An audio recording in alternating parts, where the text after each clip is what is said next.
नमस्कार, मैं हूं संजय शर्मा और आप देख रहे हैं 4 PM news network. Uttar Pradesh के अफसरों ने एक बार फिर योगी सरकार की खासी किरकिरी करा दी है।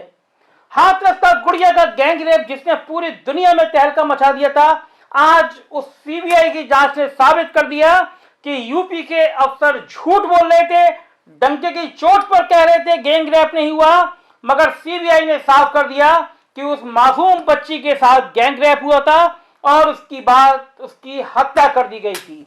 बड़ा सवाल यह है कि अगर यूपी के आला अफसर इस तरह झूठी कहानी रचते रहे तो आखिर मुख्यमंत्री ऐसे अफसरों को अब बचा क्यों रहे हैं।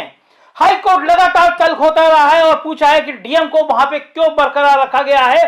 रात के 2 बजे एक मासूम लड़की को जला दिया गया, पहले उसका बलात्कार किया गया, उसकी हत्या की गई और उसके बाद उसके शव को परिवार को भी नहीं दिया गया, आधी रात को जला दिया गया।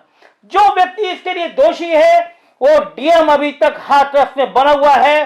सरकार अड़ी हुई है कि हम इस डीएम को नहीं हटाएंगे। हाईकोर्ट 3 बार तल्ख लहजे में पूछ चुका है, मगर सरकार है तो फिर सरकार है, कहा कि डीएम नहीं हटेंगे। बड़े बड़े पुलिस के अफसर, बड़े बड़े सरकार के अफसरों ने दावा किया था, यानी क्या क्या कहानी निकाल के लाए थे और कहा था कि लड़की का गैंग रेप नहीं हुआ है। सुप्रीम कोर्ट से लेकर मानव अधिकार आयोग से लेकर सामाजिक संगठनों ने ऐसे अफसरों की खासी आलोचना करी थी और कहा था कि मासूम लड़की को बर्बाद कर दिया गया, एक सपने खत्म कर दिए गए और उसके बाद अफसरों ने नई कहानी बनाई और मीडिया को उस गांव में जाने से रोक दिया गया। उत्तर प्रदेश की यह पहली घटना होगी कि जब नेशनल मीडिया आया और गांव के बाहर बैरिकेडिंग कर दी गई और गांव में मीडिया को जाने नहीं दिया गया।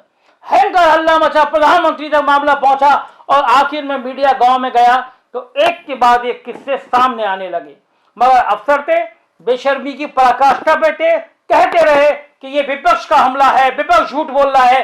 अभियुक्तों के पक्ष में तरह तरह की कहानियां बताई जाने लगी, तरह तरह के गुंडे अभियुक्तों के पक्ष में दलील देने लगे, एक दलित परिवार को बेइज्जत करने लगे। मामला तूल पकड़ा, सीबीआई को जांच गई और आज सीबीआई ने साबित कर दिया कि 4 लोगों ने उस मासूम का बलात्कार किया, उसके संग गैंग रेप किया और फिर उसकी हत्या कर दी गई। मेरा बड़ा सवाल यह है कि जो अफसर इस बच्ची के मौत के बाद भी उसकी झूठी कहानी बना रहे थे, कुछ लोग तो कह रहे थे कि बच्ची का कुछ लोगों से अफेयर है, इस तरह की बात करने वाले नपुंसक अफसरों को उत्तर प्रदेश में क्या दंड मिलना चाहिए मुख्यमंत्री जी, ये भी आप तय करिए। बड़ा सवाल यह है कि आखिर वो कौन अफसर है जिनकी हिम्मत पड़ जाती है कि आपको भी वो गुमराह कर रहे हैं। आपको क्यों नहीं बताया गया कि बात सही है कि लड़की के साथ गैंग रेप हुआ। मुख्यमंत्री जी, ऐसे अफसर कभी आपके हितैषी नहीं हो सकते, क्योंकि अगर आपको पता होता तो निश्चित रूप से दंड बहुत पहले आप दे देते। कम से कम उत्तर प्रदेश सरकार की इतनी फजीयत नहीं होती। अब भी समय है, ऐसे नौकरशाहों को पहचानिए, किनारे करिए जो आपकी साख पर सवाल खड़ा कर रहे हैं। हमने मायावती से लेकर अखिलेश यादव तक तमाम ऐसे अफसर देखे हैं जो जी हजूरी में इससे भी आगे बढ़ जाते हैं। अब मुख्यमंत्री जी, आपकी पद पर बैठे व्यक्ति को गुमराह करते रहते हैं। हाथरस का गैंग रेप गवाह है कि सिस्टम में बहुत कुछ बदलाव जाना भी बाकी है। कम से कम अब उन अफसरों को दंडित करिए जिन्होंने इस गैंग रेप पर झूठी कहानी बताई थी। आज पूरे देश का विपक्ष हमलावर है, आपकी सरकार पर हमलावर है मुख्यमंत्री जी, और केवल इन अफसरों के नाकारापन के कारण आज वो आपके ऊपर हमले करने का मौका दे रहा है।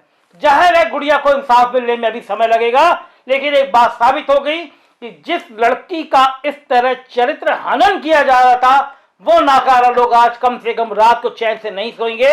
उन्हें सोचना चाहिए, एक मासूम दलित लड़की के साथ बलात्कार और हत्या के बाद जिस तरह चरित्र हनन की कोशिश की गई, ईश्वर उनको कभी माफ नहीं करेगा।